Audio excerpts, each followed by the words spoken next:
예, 안녕하세요. 오늘은 11월 19일, 오늘은 네 번째 강의가 하루에 계속 이어지고 있네요.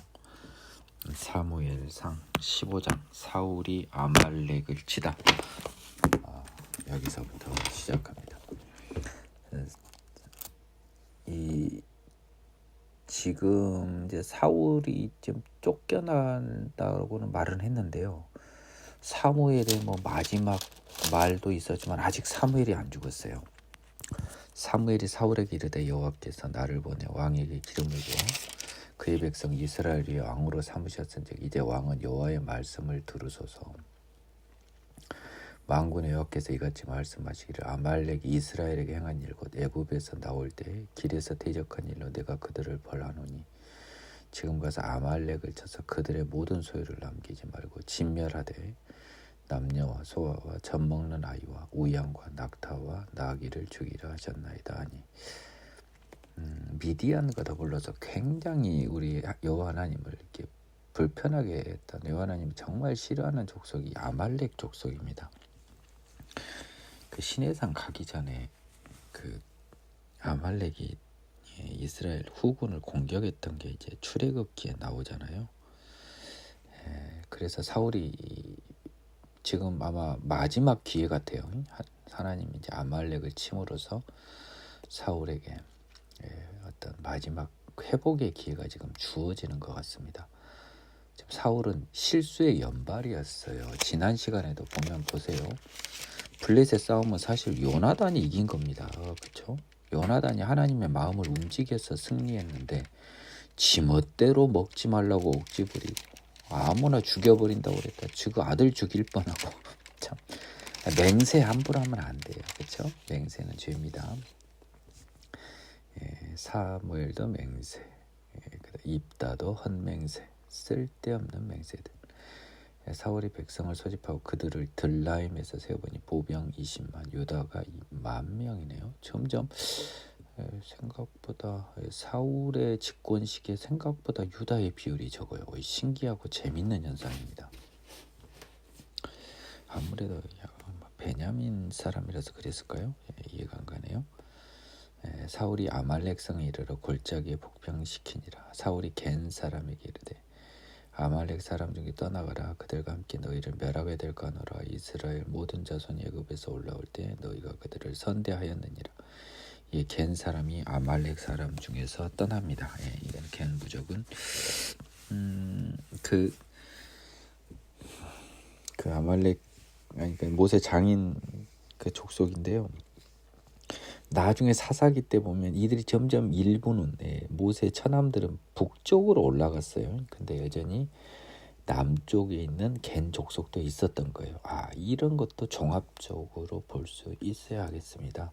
사울이 하일라에서부터 애굽 앞 수랄까지 이제 이스라엘 남쪽에 아말렉 사람을 치고 아말렉 사람 왕 아각을 사로잡고 칼날로 그의 모든 백성을 진멸하였을 때 사울이 백성이 아각과 그의 양과 소의 가장 좋은 것 또는 기름진 것과 어린 양과 모든 좋은 것을 남기고 진멸하기를 즐겨하지 아니하고 같이 없고 하찮은 것은 진멸하니라. 여호와 말씀이 사무엘에게 임하니라. 이르시되 내가 사울을 왕으로 세운 것을 후회하노니 그가 돌이켜서 나를 따르지 아니하며 내 명령을 행하지 아니하였음이니라 하신지라. 사무엘이 근심하여 온 밤을 여호와께 부르짖으니라.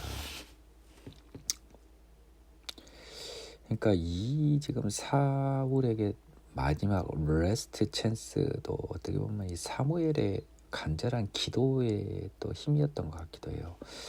사무엘이 사울을요 상당히 사랑했었던 것 같아요. 자기가 세운 왕이었기 때문에 어떻게 하든지 그를 여호와의 사람으로 만들려는 노력을 참 많이 했어요.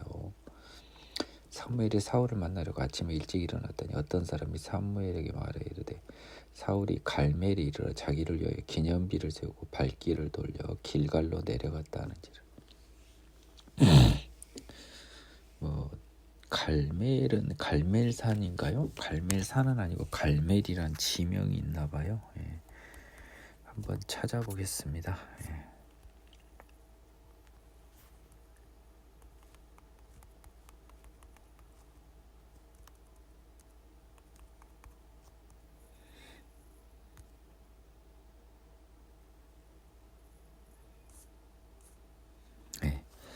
유다 지파 산지 아래된 섬 헤브론 남쪽 10여 킬로미터. 이래야 맞죠. 왜냐하면 지금 아말렉 족속을 진멸하고 기념비를 세웠으니까 남쪽이겠잖아요. 이것이 나중에 보면 다윗한테 혼단 구두쇠 같은 나발의 거주지네요. 갈멜입니다. 유다 남쪽, 헤브론 남쪽에 있는 곳이네요. 그러고 나서 지금 발길을 돌려 길갈로 내려갔다. 고저차로 따라서 길갈이 좀 고도가 낮아서 그렇지 위도상으로는 올라간 거예요. 지도상으로는. 사무엘이 사울에게 이른즉 사울이 그에게 이르되 원하건대 당신은 여호와께 복을 받으소서 내가 여호와 명령을 행하였나이다 하니 사무엘이 이르되 그러면 내게 들려오는 이 양의 소리와 내게 들리는 소의 소리는 어찌 됨이니까 하니 13절을 보면요. 이 여호와의 명령을 행하였나이다 하니까 사무엘이란 사람은 그 여호와의 능력을 잘 모르는 사람이에요. 뻔히 다 아는데 왜 이런 말을 했을까요? 자기가 숨길 수 없잖아요. 사울이 이르되 그것은 무리가 이거 핑계를 댄 거겠네요. 자, 그래서 무리가 아말렉 사람에게 끌어온 것인데 백성이 당신의 하나님 여호와께 제사하려 양들과 소들 중에 가장 좋은 것을 남기며 그 위의 것은 우리가 진별하나이다. 이것들을 좋은 걸 끌고 온 건 제사하기 위해서 예물로 바치려고 했으니까 여호와의 명령을 자신은 위반하지 않았다. 그의 것은 진멸하였다. 사무엘이 사울에 이르되 가만히 계시옵소서 간밤에 여호와께서 내게 이르신 것을 왕에게 말하리이다니 그가 이르되 말씀하소서. 사무엘이 이르되 왕이 스스로 작게 여길 그때 어디 진보다리에 숨어있을 때 이스라엘 지파의 머리가 되지 아니하셨나이까. 여호와께서 왕에게 기름을 부어 이스라엘 왕을 삼으시고 또 여호와께서 왕을 길로 보내시며 이르기를 가서 죄인 아말렉 사람을 진멸하되 다 없어지기까지 치라 하셨거늘 어찌하여 왕이 여호와의 목소리를 청종하지 아니하고 탈취하기에만 급하여 여호와께서 악하게 여기시는 일을 행하였나이까. 청종하지 아니하는 게 악한 일이죠. 사울이 사무엘에게 이르되 나는 실로 여호와의 목소리를 청종하여 여호와께서 보내신 길로 가서 아말렉 왕 아각을 끌어왔으며 아말렉 사람을 진멸하였으나 다만 백성이 그 마땅히 멸할 것 중에 가장 좋은 곳으로 길갈에서 당신의 하나님 여호와께 제사하려고 양과 소를 끌어왔나이다 하는지라. 그러니까 사울의 시대에도 약간 정치적 중심지는 왠지 길갈 같아요. 길갈이 생각보다 중심지가 됩니다. 아무리 봐도 이제 그 이유는 동쪽 지파들도 오기가 쉬워요. 길갈은. 사무엘이 이르되 여호와께서 번제와 다른 제사를 그의 목소리를 청종하는 것을 좋아하신 같이 좋아하시겠나이까. 순종이 제사보다 낫고 듣는 것이 순양의 기름보다 나으니. 굉장히 유명한 말이죠. 이는 거역하는 것은 점치는 죄와 같고 완고한 것은 사신 우상에게 절하는 죄와 같음이라. 거역하는 것, 완고한 것은 하나님이 가장 싫어하는 우상 숭배와 같다는 겁니다. 왕이 여호와의 말씀을 버렸으므로 순종하지 아니하였으므로 여호와께서도 왕을 버려 왕이 되지 못하게 하셨나이다. 또 여기서 시제를 하셨나이다 라고 과거를 쓰고 있습니다. 하실 것입니다 해야 우리 입장에 맞잖아요. 그쵸? 자, 영어 성경을 잠깐 볼까요? 과거형으로 이거는 단순 과거형이 맞을 것 같은데요. 15장 23절 사무엘상.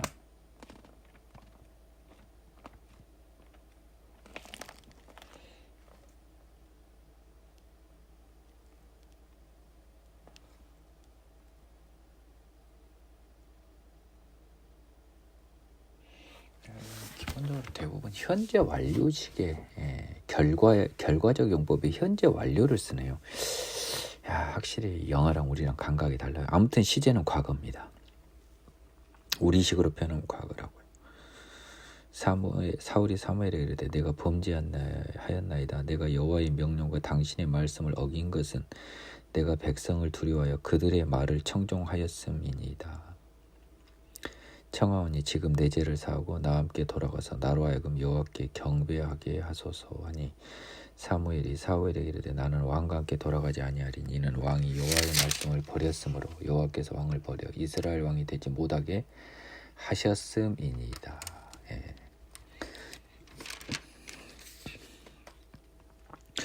그것도 좀 저는 이것도 이해가 안 가요. 백성을 두려워하여 그들의 말을 청종하였다. 이 사울이 약간 제가 그랬잖아요. 약간 불안 증후군이 있는 것 같아 그랬잖아요. 불안 마귀한테 사로잡혀서 몇 시간 못 참고 번제들이 다 혼나버렸는데요. 백성을 두려워할 정도로 왕권이 약했나 봐요. 내 느낌에는. 뭔가 이게 하느님의 사람이 아니면 이렇게 자신이 없고 두려워요. 불안 마귀한테 꼼짝을 못해요. 말이 안 되거든요. 아니 백성들이 먼 데까지 가고 이렇게 비싼 걸 왜 이렇게 죽여요.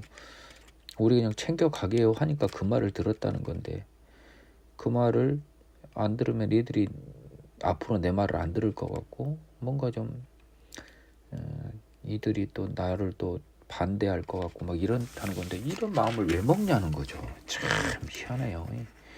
사무엘이 가려고 돌아설 때 사울이 그의 겉옷자락을 붙잡으며 찢어졌습니다. 사무엘이 그에게 이르되 여호와께서 오늘 이스라엘 나라를 왕에게서 떼어 왕보다 나은 왕의 이웃에게 주셨나이다.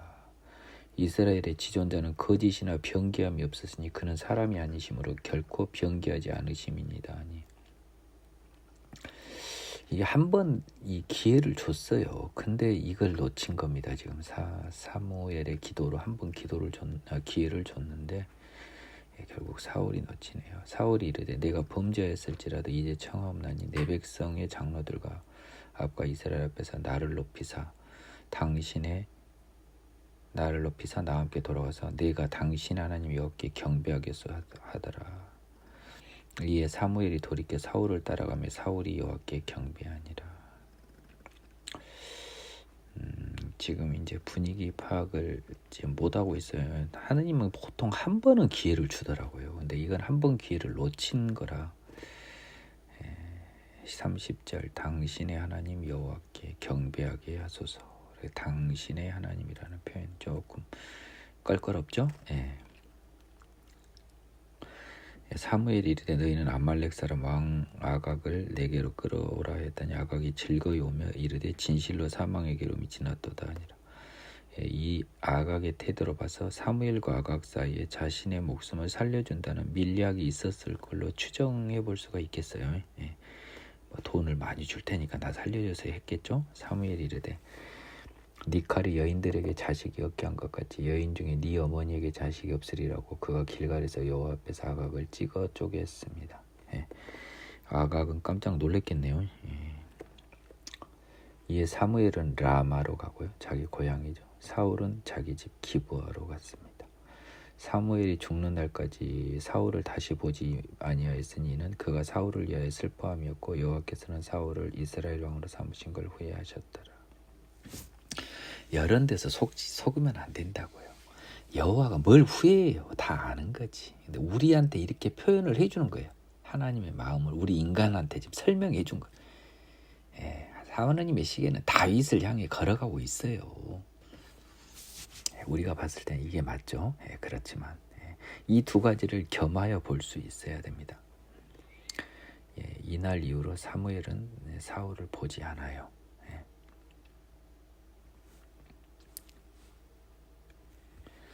여호와께서 사무엘에게 이르시되 내가 이미 사울을 버려 이스라엘 왕이 되지 못하게 하였거늘 네가 그를 위하여 언제까지 슬퍼하겠느냐. 이 사무엘 선지자의 사울에 당한 그 사랑과 안타까움은 굉장히 강했어요. 그래서 하느님이 보시기에도 너무너무 안타까워서 야, 너 왜 내가 다 결정했는데 아직도 미련이 있냐. 네가 그를 위하여 언제까지 슬퍼하겠느냐. 너는 뿔에 기름을 채워가지고 가라. 내가 너를 베들레헴 사람 이새에게로 보내리니 이는 내가 그의 아들 중에서 한 왕을 보았느니라 하시는지라. 참다 못한 여호와 하나님이 결국 구체적인 명령, 자기가 정한 이스라엘 왕을 바로 추진합니다. 그 이름 다윗입니다. 이제 하나님이 다윗한테 가는 겁니다. 그 사무엘 선지자의 이 마음을 여호와 하나님 봤지만 여기서 여러분이 잘 봐야 돼요. 하나님은 공의로운 하나님. 한 번 용서했잖아요. 그 다음 없습니다. 하나님의 공의를 볼 줄 알아야 된다고. 이 사무엘이 이렇게 비는데도 혼내버리잖아요. 너 언제까지 그러냐. 빨리 뿔은 권위를 상징하잖아요. 거기다 기름 채워서 베들레헴 드디어 우리가 아는 그 다윗 이새의 뿌리 다윗에게로 가라. 결국 예수까지 이어지는 다윗 왕조의 큰 시작이 이제 시작됩니다. 사무엘이 이르되 내가 어찌 갈 수 있으리까. 사울이 들으면 나를 죽이리이다. 여호와께서 이르되 너는 암송아지를 끌고 가서 말하기를 내가 여호와께 제사 드리러 왔다 하고 이새를 제사에 청하라. 사무엘은 또 사울을 더 겁내네요. 겁낼 필요 없다는 거죠. 내가 네게 행할 일을 가르치니니 내가 네게 알게 하는 자에게 나를 위하여 기름을 부을지니라. 너는 시킨 대로 해. 내가 시킨 애한테 기름을 부어. 사무엘이 여호와 말씀대로 행하여 베들레헴 이름에 성읍 장로들이 떨며 그를 영접하여 이르되 평강을 위하여 오시나이까. 당시 사무엘이 그 베들레헴에 이르렀을 때 성읍 장로들이 떨며 영접했다고 그랬습니다. 이르되 평강을 위함이니라. 내가 여호와께 제사로 왔으니 스스로 성결하게 와서 나와 함께 제사하자고 이새와 그의 아들들을 성결하게 하고 제사에 청합니다. 장로들이 사무엘이 이렇게 갑자기 베들레헴에 오니까요. 뭔 혹시 잘못된 일이 있었나 하고 좀 떨었던 것 같습니다.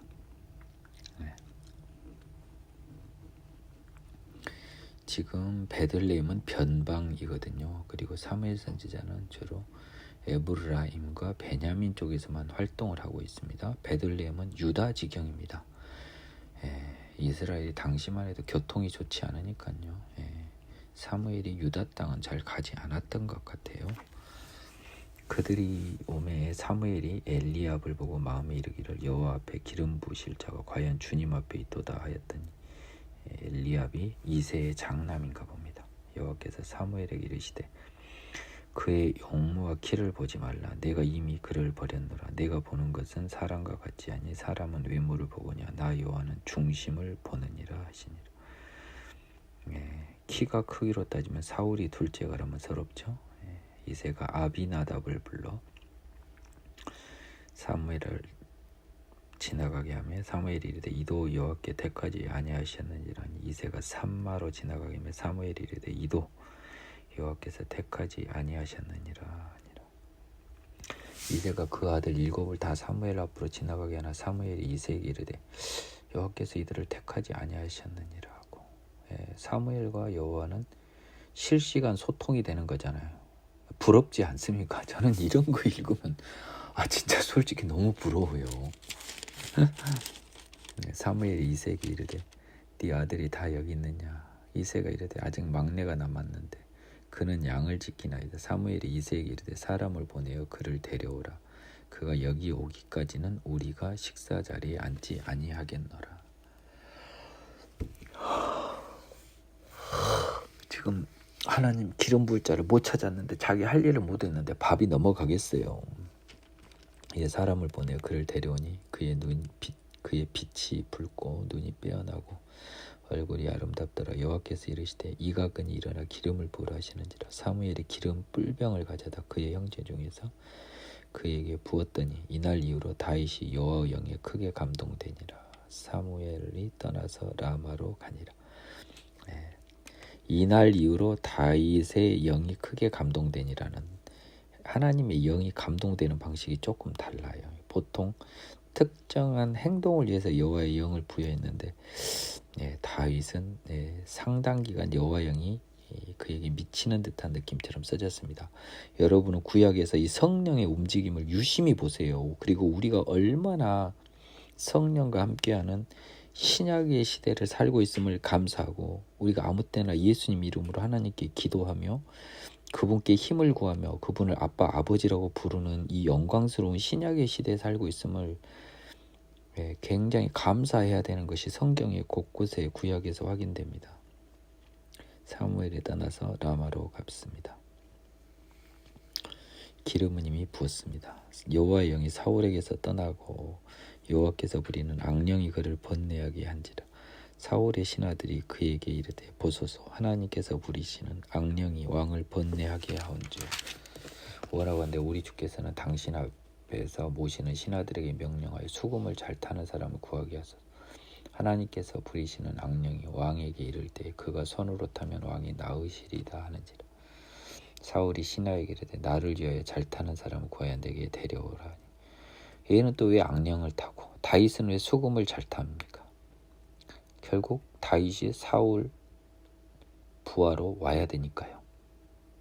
소년 중 한 사람이 대답하되 내가 베들레헴 사람 이새의 아들을 본즉 수금을 탈 줄 알고 용기와 무용과 구변 있는 준수한 자라 여호와께서 그와 함께 계시더이다 하더라.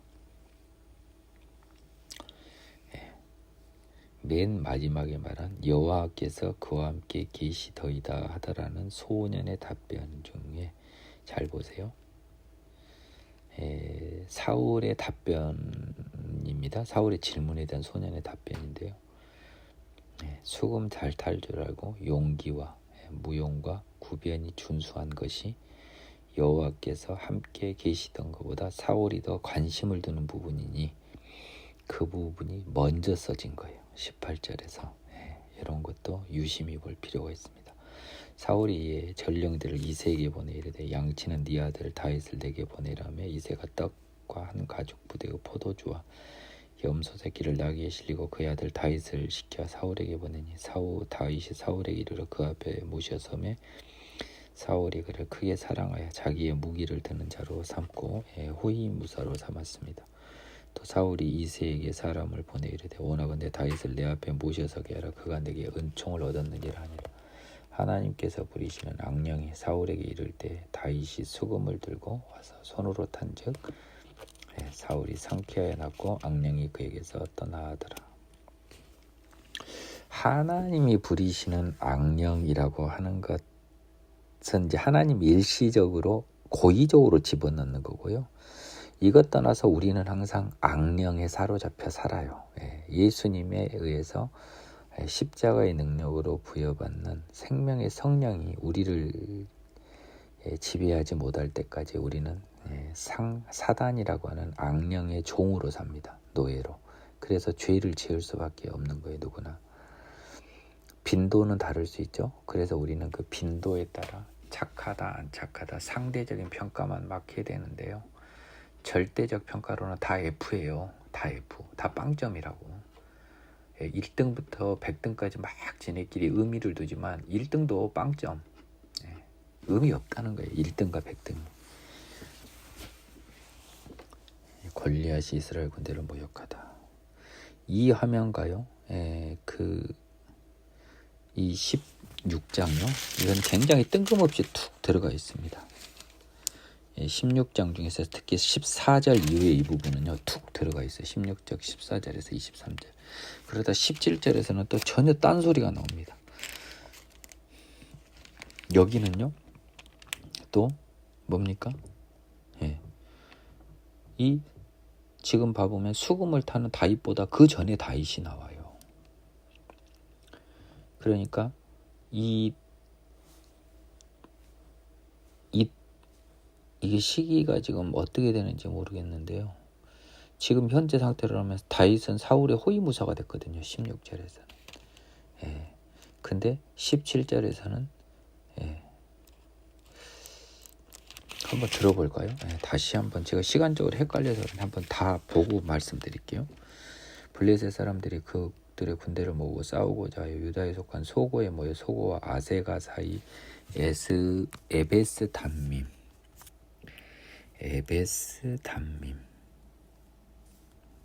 찾아보겠습니다.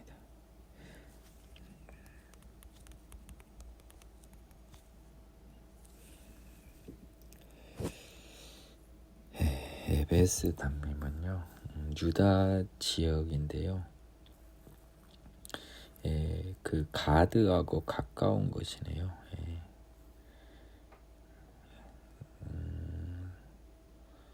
소고와 아세고 사이가 맞고요. 유다 블레셋 가드하고 가까워요. 베들레헴과 수평하게 있는데요. 약간 서쪽, 지중해 쪽, 블레셋 쪽에 있는 그런 작은 마을입니다. 그래서 이 블레셋 사람들이 여기 모였고요. 사울과 이스라엘 사람들이 모여서 엘라 골짜기에 진을 쳤습니다. 이제 엘라 골짜기는 동쪽 소고 쪽이에요. 그래서 블레셋 진영과 그 이스라엘 진영이 엘라 골짜기를 사이에 두고 진을 치고 있었나 봅니다. 블레셋 사람들은 이쪽 산에 섰고 이스라엘은 저쪽 산에 섰고 그 사이에는 골짜기가 있었더라. 이 골짜기가 있었죠. 블레셋 사람들의 진영에서 골짜기가 있으면 누구나 서로 내려올 수는 없잖아요. 골짜기에 내려갔다 올라와서 공격해야 하는데 성을 올라쳐서 공격하는 것처럼 밑에서 올라오는 사람은 위에서 공격하는 사람한테는 치명적인 압도적 전력이 아닌 한 못하는 거죠. 블레셋 사람 진영에서 싸움을 도두는 자가 왔는데, 자, 블레셋 사람들 상태를 한번 보세요. 지금 숱하게 하느님한테 우방 맞아버리고 뭐 저그들끼리 막 싸워버리고 뭐 이래저래 이스라엘한테 또 뭐 첩자들한테 막 게릴라한테 당하고 지금 트라우마가 있어요. 그러니까 공격을 못하는 거예요. 블레셋 사람 진영에는 싸움을 도두는 자가 왔는데 그 이름은 골리앗이에요. 가드 사람입니다. 그의 키는 6규빗 1뼘이고 머리에 노투구를 썼고 몸에는 비늘 갑옷을 입었으니 그의 갑옷 무게가 5,000세겔입니다. 다리에는 각반을 잡고 어깨 사이에 놋 단창을 맸으니 그의 창철은 배틀채 같고 창날은 철 600세겔이며 방패가 든 자가 앞서서 행하더라. 마치 꼭 우리 그저 초등학교 다닐 때 어린이가 보는 이순신 장군 상 딱 생각하면 되겠어요. 동상. 그가 서서 이스라엘 군대를 향하여 외치리되 너희가 어찌하여 나와서 전열을 벌였느냐. 나는 블레셋 사람이 아니며 너희는 사울의 신복이 아니냐. 너희는 한 사람을 택하여 내게로 내려보내라. 그가 나와 싸워서 나를 죽이면 우리가 너희 종이 되겠고 만일 내가 이겨 그를 죽이면 너희가 우리 종이 되어 우리를 섬길 것 아니냐. 이 전쟁에 대해서 약간 트라우마가 있는 블레셋에서 지금 이 가드 사람 골리앗을 통해 한 방에 봐버리려고 1대1 승부를 제안한 겁니다. 그 블레셋 사람이 또 이르되 내가 오늘 이스라엘의 군대를 모욕하였으니 사람을 보내어 나와 더불어 싸우게 하라 한지라. 아주 전심을 팍팍 긁어놓고요. 한 명 나와봐 1대1로 붙자 하는데 그 골리앗의 등치를 보고 누가 나가겠습니까? 사울과 온 이스라엘이 블레셋 사람 이 말을 듣고 놀라 크게 두려워했습니다. 다윗은 유다 베들레헴 에브랏 사람 이세라 하는 그 사람의 아들이었는데요. 베들레헴과 에브랏은 전적으로 동일하진 않는데 통상은 같이 써요. 붙어있나 봐요. 이새는 사울 당시 사람 중에서 나이가 많아 늙은 사람으로서 8 아들이 있는 중에 그 장성한 세 아들은 사울을 따라 싸움에 나갔으니 싸움에 나간 세 아들 이름은 엘리압, 아비나답, 삼마였습니다. 그때 이제 블레셋과 전투가 더 긴박하기 때문에 이스라엘에서도 거의 모든 게 동원 가능한 인력을 다 쓴 거잖아요. 그렇죠? 다윗 집에서도 벌써 힘께는 쓰레들은 다 징집돼서 나가 있어요. 지금 군대에 엘리압, 아비나답, 삼마가. 다윗은 막내니까 장성한 세 사람은 사울로 따라 전쟁터에 갔고요. 다윗은 사울에게 왕래하며 베들레헴에서 그의 아버지 양을 칠 때 그렇네요. 그럼 시간 순서상으로는 이게 맞네요. 지금 15절 보니까요. 다윗은 사울에게로 이미 왕래하고 이게 전속 호위무사가 아니고요. 그냥 호위무사란 말도 그렇고 그냥 수금 타는 사람으로 왔다 갔다는 했는 것 같습니다. 그래서 15절에 따라서 제가 아까 말한 게 약간 착오가 있었던 듯하네요. 그러면 시기적으로 16절 다음에 17절이 나온 게 맞네요. 그냥 계속 사울 성에 있는 걸로 저는 당연히 생각을 했는데 그게 아니고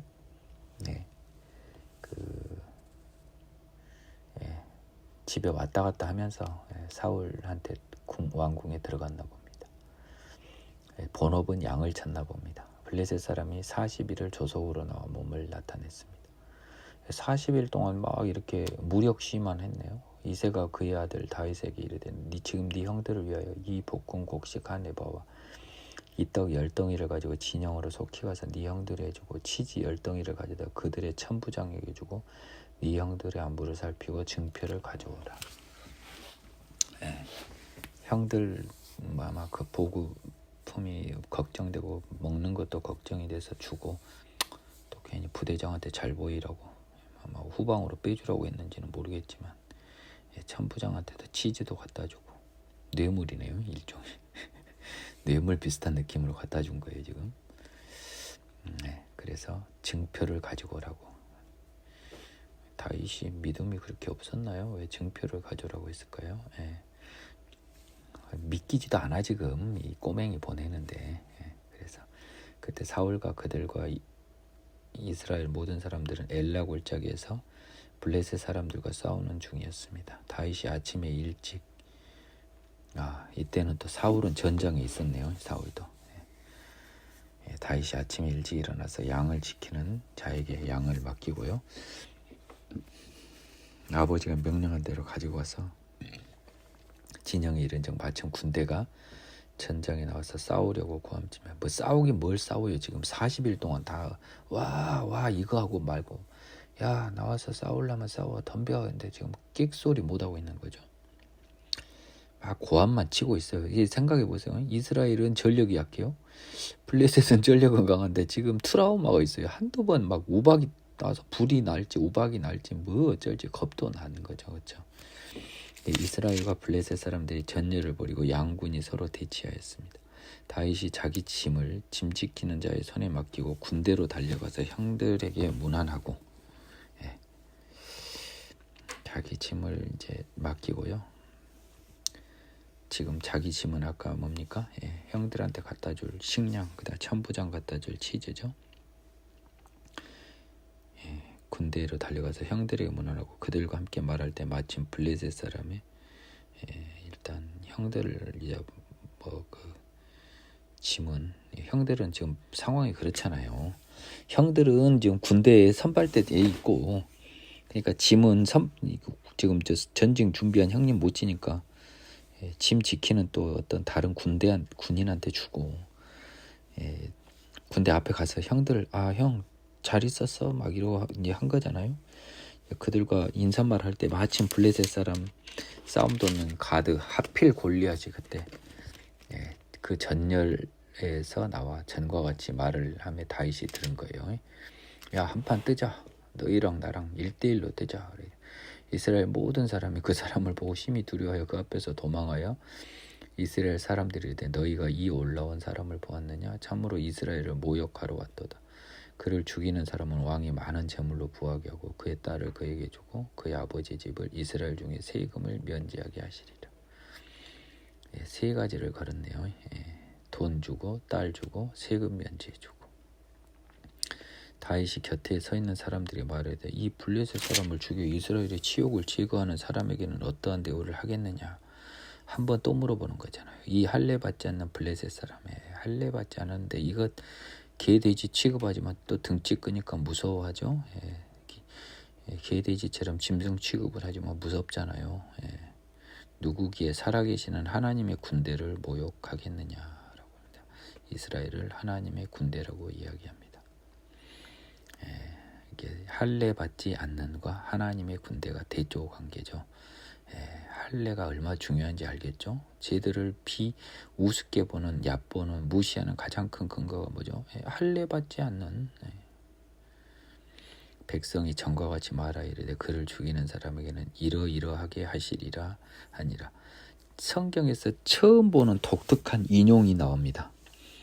이러이러하게 하시리라. 25절을 반복 안 하고 그렇게 했어요.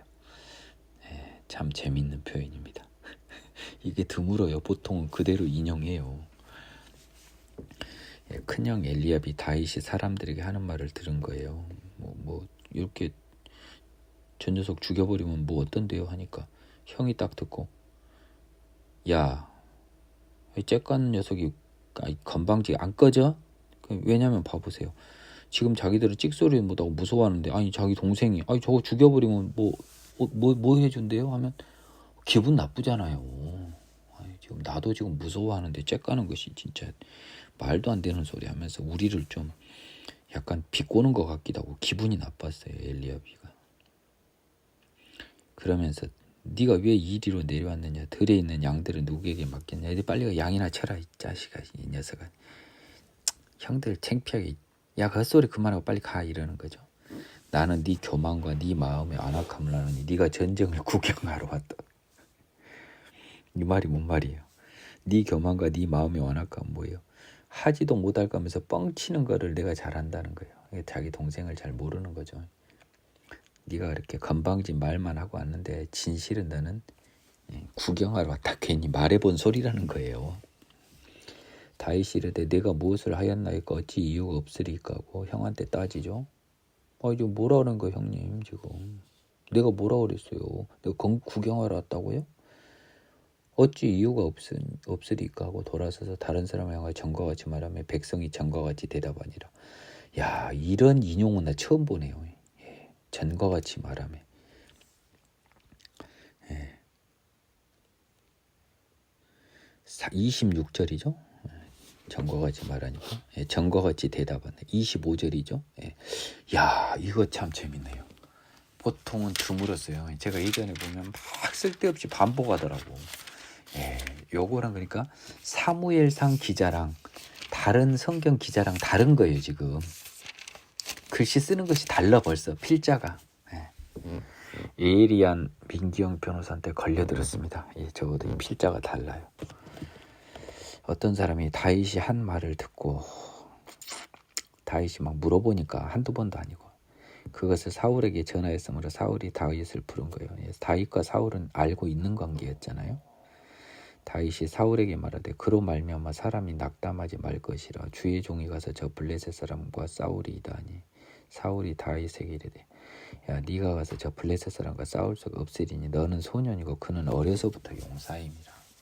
너는 꼬마 아니냐 다윗아. 다윗이 사울에게 말하되 주의 종이 아버지 양을 지킬 때 사자나 곰이 와서 양떼에서 새끼를 물어가면 내가 따라가서 그것을 치고 그 입에서 새끼를 건져냈고 그것이 일어나 나를 해하고자 하면 내가 그 수염을 잡고 그것을 쳐주겠나이다.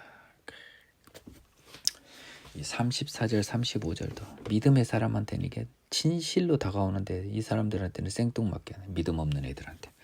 저는 이것도 볼 때 지금 이 사자 곰 막 지금 벌써 이스라엘 초원에 날뛰는 사자와 곰이 벌써 보여요. 그리고 그것을 물맷돌로 막 그냥 해갖고 사자들 막 눈 막 머리 맞춰가지고 곰 맞춰가지고 다 죽여버리고 거기서 그냥 새끼들 그냥 그저 양새끼 구해내는 다윗이 막 생각나요. 이게 그림이 그려져. 요런 그림이 안 그려지면 이게 성경이 여러분한테 힘이 없단 말이에요.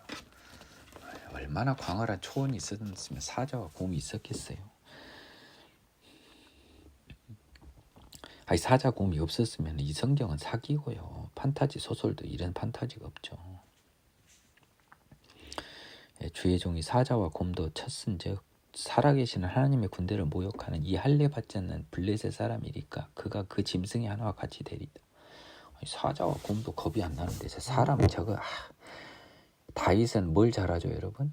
물맷돌을 잘 써요. 물맷돌 쓴 사람한테는 저 뭐 칼 들고 창 들고 뭐 해봐야 소용없어요.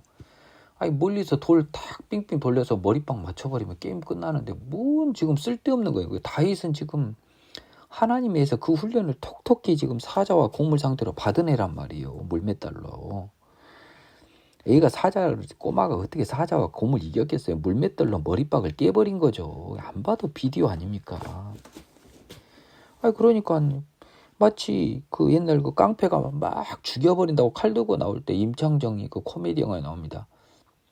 나는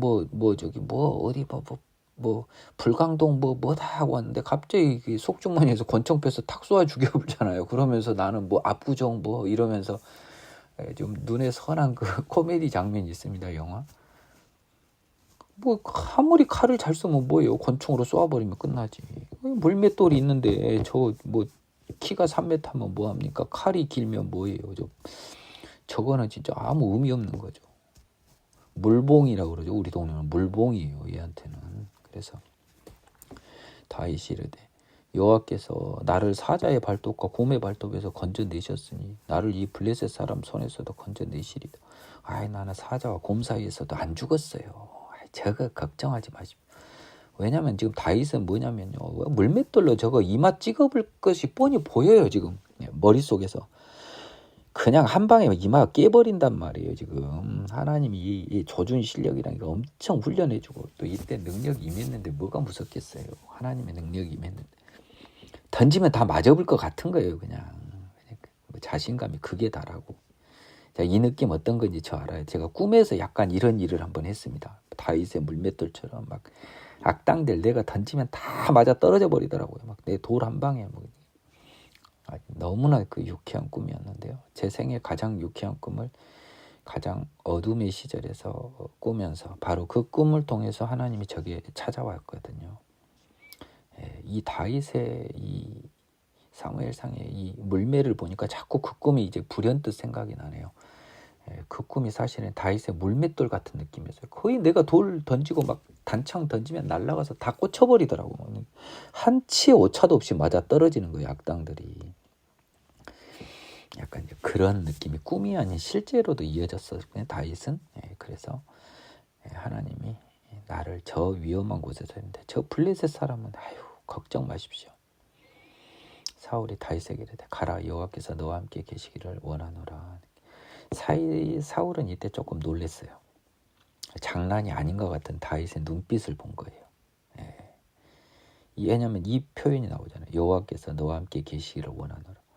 37절 초반 여호와께서 나를 건져내시리다. 이 말을 인정해 준 거예요. 사울도 여호와는 알아요. 그리고 다윗의 눈빛과 지금 묘한 여호와의 영의 기운을 느꼈습니다. 사울이 자기 군복을 다윗에게 입히고요. 노투구를 그의 머리에 씌우고 또 그에게 갑옷을 입힌 거예요. 나름 이스라엘을 대표하는 선수로 다윗을 인정한 거예요. 여러분 웃지 마세요. 사울이 자기 군복을 줬어요. 투구를 줬어요.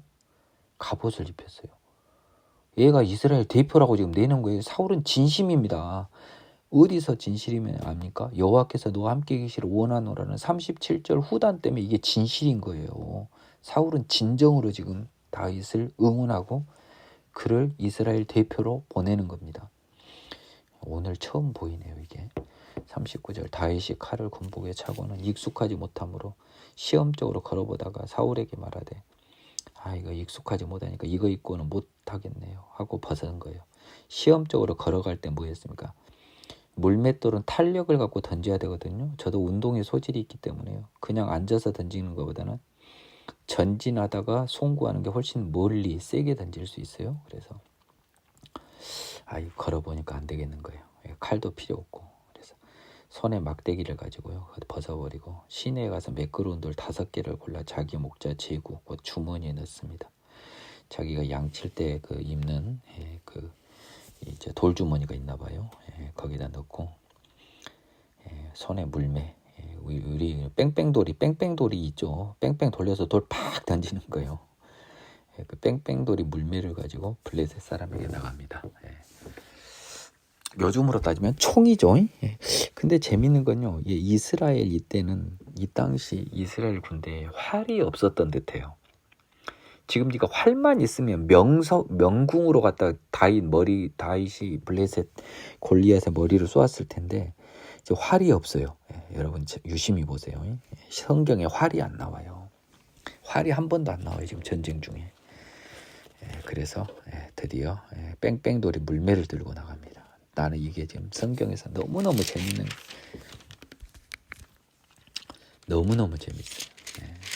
이 부분이. 그래서 블레셋 사람이 방패된 사람을 앞세우고 다윗에게로 점점 가까이 나옵니다. 블레셋 골리앗이. 블레셋 사람이 둘러보다가 다윗을 보고 없인 여기니 이는 그가 젊고 붉고 용모가 하르며. 아니 꼬맹이가 나온 거야. 나 기분 나쁘게. 블레셋 사람이 다윗에게 이르되 네가 나를 개로 여기고 막대기를 가지고 내게 나왔느냐. 그의 신들의 이름으로 다윗을 저주했습니다.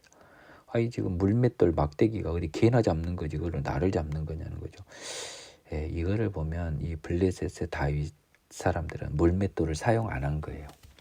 물맷돌의 위력을 안 사람이면 쫄아야 되거든요. 모른 거죠. 그 블레셋 사람이 또 다윗에게 이르되 내게 오라 내가 네 살을 공중의 새들과 들짐승들에게 주리라 하는지라.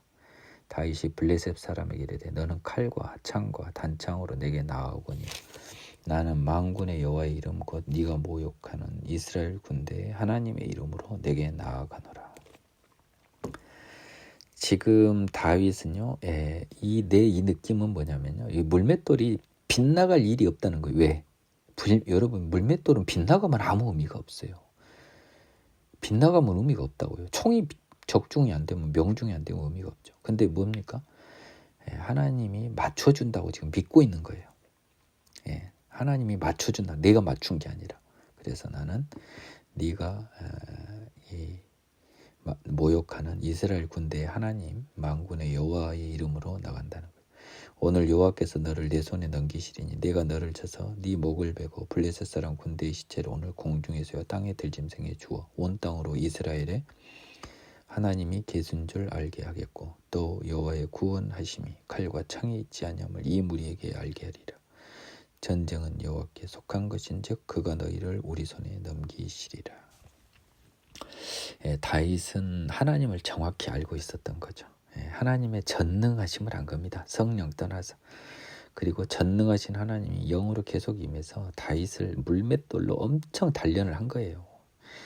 아이 꼬마가 사자와 곰을 어떻게 이겨요? 물맷돌로 돌로 딱 제구에 넣어서 그냥 한 5개 들면 사자가 먹은 한 방짜리 특히 막 사자 막 눈을 맞춰불고요. 눈이 취약하지 않습니까? 입 깨버리고 막 난리도 아니었을 것 같아요. 주로 눈을 많이 공격했을 것 같습니다. 안 그러면 짐승을 쉽게 이길 수 어렵거든요. 하나님이 적중률, 명사수, 물맷돌 명사수로 키워준 거예요. 너는 칼과 창에 있지만 여호와께 그 전쟁은 여호와께 속한 것이라는 거죠.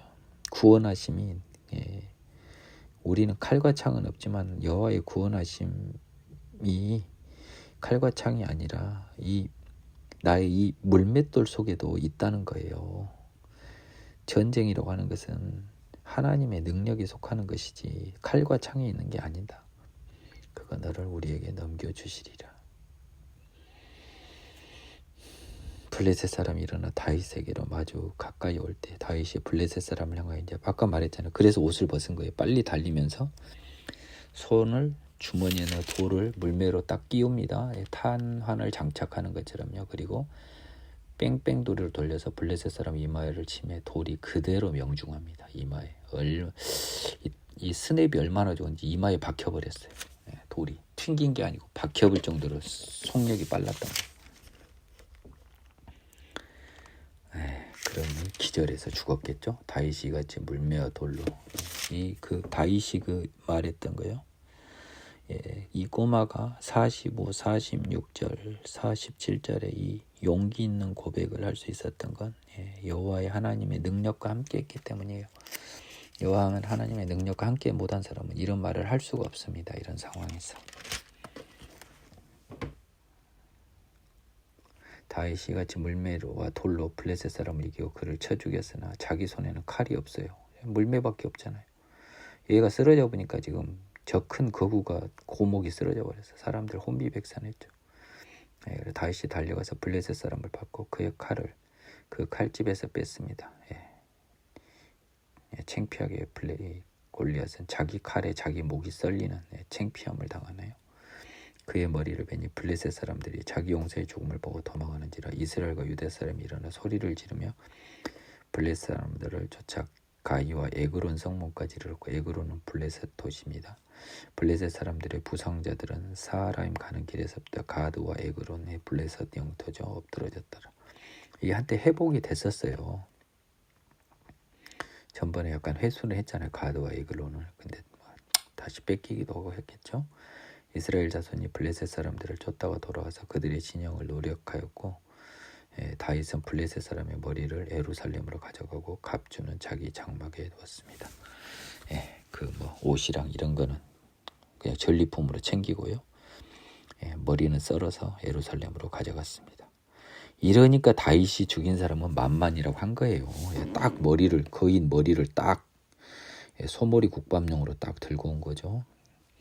사울은 다윗이 블레셋 사람을 향하여 나아감을 보고 군사령관 아브넬에게 묻되 아브넬아 이 소년이 누구의 아들이냐. 자 여러분 이게 지금 굉장히 이게 지금 황당한 거예요. 아브넬이 대 왕의 사심으로 맹세하니 내가 알지 못하나이다 하며 이것이 지금 겁나 황당한 거예요. 여러분 지금 자기 옷을 자기 옷을요. 야 이거 여러분 오늘 대충 못 넘어가겠는데요. 잠깐 시간을 볼게요. 오늘은 18장까지는 하겠는데 여기를 넘어갈 수 못하면 18장을 못 할 수 있어요. 사울은 오늘은 이게 대충 안 넘어가겠습니다. 이 사람들이 보통 이걸 너무 쉽게 넘어가요. 다윗이 블레셋 사람을 향해 나가면 군사령관 아브넬 야이 소년 누구 아들이냐.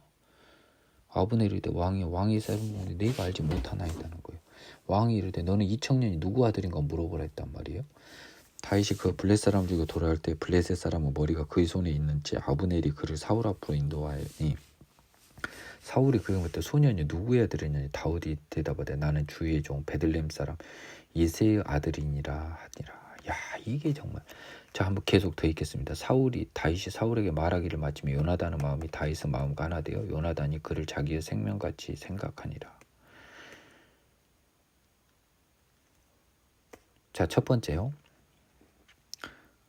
야, 제 아버지가 궁금해서 물어본 것이 첫 번째입니다.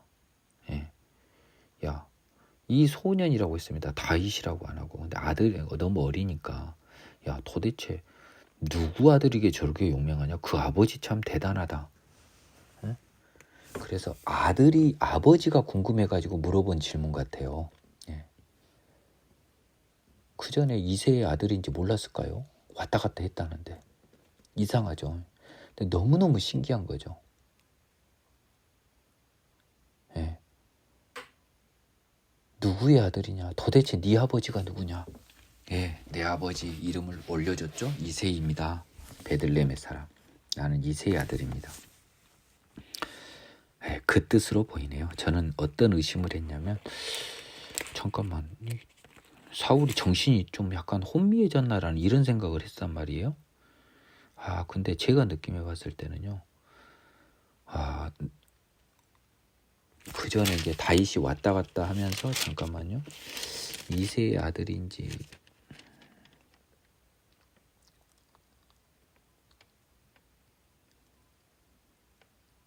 이새의 아들. 이거 제가 봤을 때는 누구의 아들이냐. 이거는 여러분 쉽게 해석 안 되네요. 방금 그것도 아니에요.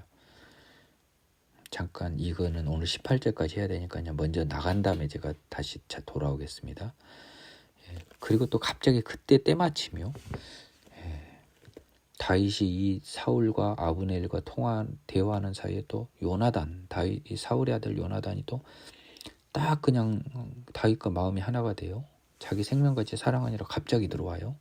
뭔가 하나님이 일하는 거죠. 그날 사울은 다윗을 머무게 하고 그의 아버지 집으로 다시 돌아가기를 허락하지 아니하였다. 이제 이때 처음으로는 왔다 갔다 하다 이날 딱 자기 집에 있으라고 한 겁니다. 요나단은 다윗을 자기 생명같이 사랑하여 더불어 언약을 맺었으며 요나단이 자기가 입었던 겉옷을 벗어 다윗에게 주었고 자기의 군복과 칼과 활과 띠도 그리하였더라. 다윗은 사울이 보내는 곳마다 가서 지혜롭게 행하며 사울이 그를 군대의 장으로 삼았더니 온 백성이 합당히 여겼고 사울의 신하들도 합당히 여겼더라. 자 5절은 조금 시간이 지난 느낌입니다. 그렇죠? 좀 이제 인정을 받았다는 거니까요. 자, 사울이 불쾌해 다윗을 주목하여 무리가 돌아올 때 곧 다윗이 블레셋 사람을 죽이고 돌아올 때 여인들이 이스라엘 모든 성읍에 나와서 노래하며 춤추며 소고와 경세를 가지고 왕 사울을 환영하는데 노래하기는 사울이 죽인 자는 천천히요 다윗은 만만이라 한지라. 사울 입장에서는 그 말이 불쾌해서 심히 노하 이르되 다윗에게는 만만을 돌리고 내게는 천천만 돌리니 그가 더 얻을 것이 나라 말고 무엇이냐고 그로는 사울이 다윗을 주목하였습니다. 그 이튿날 하나님께서 부리시는 악령이 사울에게 힘있게 내리며 그가 집안에서 정신없이 떠들어대므로 다윗이 평일과 같이 손으로 소금을 타는데 그때 사울의 손에 창이 있는지라. 그가 스스로 이르기를 내가 다윗을 벽에 박으리라. 창으로 이렇게 찔러서 벽에 박아버린다는 거죠. 사울이 창을 던졌으나 다윗이 그 앞에 2번 피하였습니다. 여호와께서 사울을 떠나 다윗과 함께 계심으로 사울이 그를 두려워했습니다. 지금 영적으로 다윗은 엄청 공격을 받고 있는 거예요. 그러므로 사울이 그를 자기 곁에서 떠나게 하고 그를 천부장으로 삼음에 이제 죽이다 실패하니까요. 일단 나가라 하면서 군대 천부장을 삼고 백성 앞에 출입하여 다윗이 그 모든 일을 지혜롭게 행합니다. 여호와께서 그와 함께 계시니까요.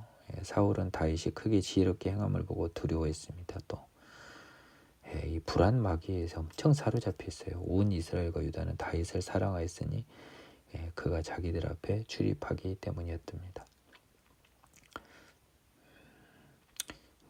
자기들 앞에 출입하기 때문에 사랑하는 게 어디 있어요? 출입하면서 처신을 지혜롭게 행하니까 사랑했겠죠.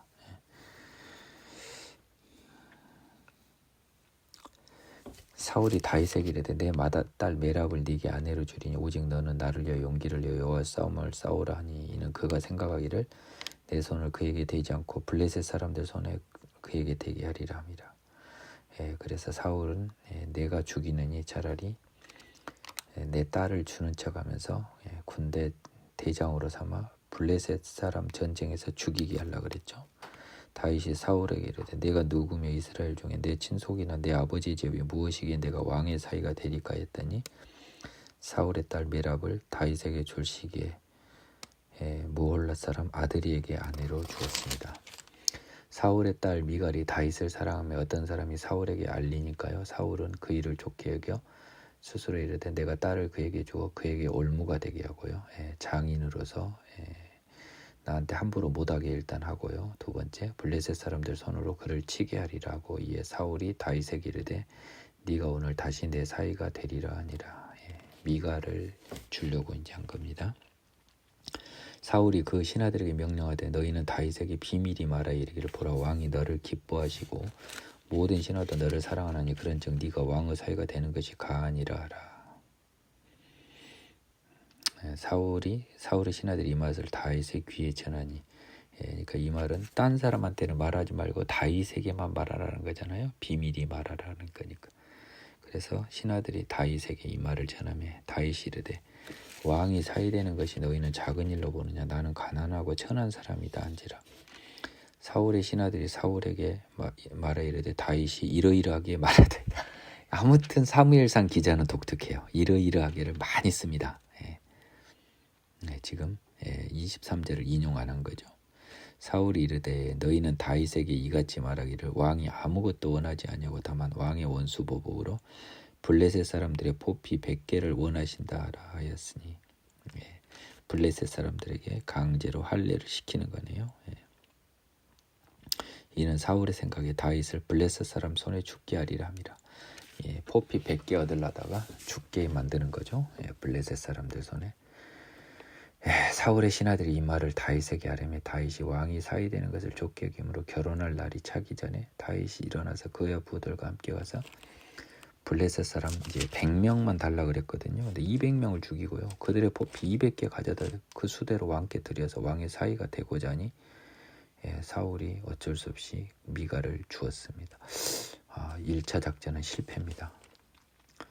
용한 녀석이고 재주가 좋은 녀석이에요. 여호와께서 다윗과 함께 계심을 사울이 보고 알았고 사울의 딸 미갈도 그를 사랑하므로 사울이 다윗을 더더욱 두려워하여 평생에 다윗의 대적이 됩니다.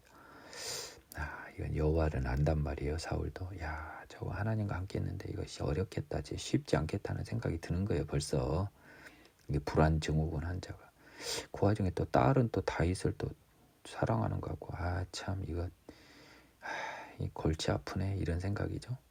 블레셋 사람들의 방백들이 싸우러 나오면 그들이 나올 때마다 다윗이 사울의 모든 신하보다 더 지혜롭게 행하며 그의 이름이 심히 귀하게 됩니다. 그래서 결국 다윗은 블레셋 사람들을 통해서 죽이려고 했어요. 사울은. 하지만 블레셋 사람과 싸움을 통해서 오히려 다윗의 이름은 백성들 사이에서 더 귀하게 되는 하나님의 역설이 또 적용되는 거죠. 그렇죠? 악인의 의도는 절대 안 통해요. 하나님 앞에서 오직 하나님의 뜻만이 섭니다. 사람이 뭘 아무리 경영해봐요. 결국 정하는 건 하나님이에요. 예, 이것이 중요합니다. 자, 오늘 18장까지 하는데 다시 컴백해서요. 이 17장 55절에서 58절을 다시 한번 보겠습니다. 사울은 다윗이 블레셋 사람을 향하여 나아감을 보고 군사령관 아브넬에게 그때 아브넬의 이 소년이 누구의 아들이냐? 아브넬이 이르되 왕이여 왕의 사심으로 맹세하나니 내가 알지 못하나이다. 왕이 이르되 너는 이 청년이 누구의 아들인가 물어보라 하였더니 다윗이 그 블레셋 사람을 죽이고 돌아올 때 그 블레셋 사람은 머리가 그의 손에 있는 자 아브넬이 사울을 임더니 사울이 그에게 이르되 이 소년이 누구의 아들이냐? 다윗이 대답하되 나는 주의 종 베들레헴 사람 이새의 아들이니이다. 나는 이것을 대충 넘어간 사람들 이해를 못하겠어요. 저는 이렇게 해석을 합니다. 당시 블레셋 사람을 향하여 나간 다윗의 모습은요, 기존에 알고 있던 다윗의 모습이 전혀 아니었어요. 비록 투구는 주고 군복을 다윗에게 준 사울이지만 블레셋 사람 다윗을 향하여 달려나간 이 소년은요, 다윗이 아니었던 거예요. 순간 하나님의 영이 임해서 사울 눈에 전혀 딴 사람으로 보였던 겁니다. 그러니까 그걸 보고 다윗의 군사령관 아브넬한테 야, 얘 누구냐고 한 거잖아요. 이 세상에 다윗 얼굴을 몰라요. 세상에 사울이 말이 안 되잖아. 사울 심지어 이제 이 아브넬도 오다 가다 봤을 텐데 아니 나도 모르겠습니다 도대체. 그래서 다윗이 딱 돌아와서 머리가 손에 딱 있는데요. 사울이 이때도 다윗의 얼굴이 다윗으로 안 보이는 거예요. 뭔가 대단한 사람, 여호와의 사람으로 보이고 완전히 딴 사람으로 보이는 겁니다. 완전히 여호와의 영이 임하고 막 사람 얼굴이 변할 정도로 사울 눈에는 변해 있는 거예요. 지금 다윗이 아니었습니다. 결국 블레셋을 그 가드 사람 골리앗을 이긴 사람은 소년 다윗이 아니었어요. 이거는 하느님이 임한 다윗이었습니다. 얼굴도 바뀌었어요. 사울이 못 알아볼 정도로 딴 사람인 거예요. 사울이 그에게 묻잖아요. 소년이 도대체 누구의 아들이냐? 다윗이 대답하되 나는 주의 종 베들레헴 사람 이새의 아들이니이다 하니라. 이때 깜짝 놀란 거죠. 와, 다시 보니까 이제 다윗인 거예요. 전혀 다윗과 다른 모습으로 블레셋 골리앗을 향해 달려간 다윗의 모습이 너무 달랐던 거예요. 자기가 아는 다윗이 아니었던 겁니다. 그 장면이 하나님의 시간이 임한 거예요. 하나님의 힘으로 소년이 그 물맷돌 던져봐요. 얼마나 속력이 나요. 하나님의 힘으로 던져보니까 머리에 박혀불고 정확하게 박힌 거죠. 이야, 이 55절에서 58절을 또 이렇게까지 해석할 수 있는 힘이, 저는 이 미쳤다고 나한테 이야기했지만 난 이렇게 해석을 합니다. 안 그러면 이게 해석이 안 돼요. 아니 성경 읽으면서 이 말도 안 된 것을 하면서 뭐 그냥 해석이 안 된다고 헛소리 좀 그만하세요 제발. 안 되면은 이해가 안 간다고 넘어가라고요. 저 분명히 이거 넘어갔습니다. 이해가 안 돼서요. 다시 보니까 이렇게 보여요. 제 마음속에 이 마음이 딱 들어요. 이게 우당탕 달려가는 다윗의 모습이 자기가 하는 다윗의 모습이 아니야.